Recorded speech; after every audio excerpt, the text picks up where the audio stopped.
Hi guys! For today's luto serye, magluluto ako ng beef broccoli. Kaya tara, samahan niyo ako. Meron tayo ditong beef na nahiwa na ng maliliit at maninipis. Tapos naglagay na tayo dyan ng paminta.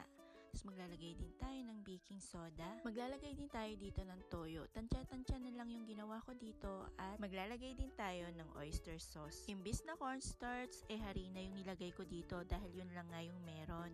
At imamarinate ko lang to ng 30 minutes. Tapos pinakuluan ko lang itong broccoli. Saglit lang yung pagpapakulo na ginawa ko dito. Ngayon naman ay magigisa na tayo kaya naglagay na ako sa mainit na pan ng mantika. Ilalagay na natin itong bawang. Nasanay na nga ako na unang ginigisa ay yung bawang. At sunod na natin ilalagay itong sibuyas. At pag okay na, ilagay na natin yung beef na minarinate natin kanina. Tapos igigisa lang natin to.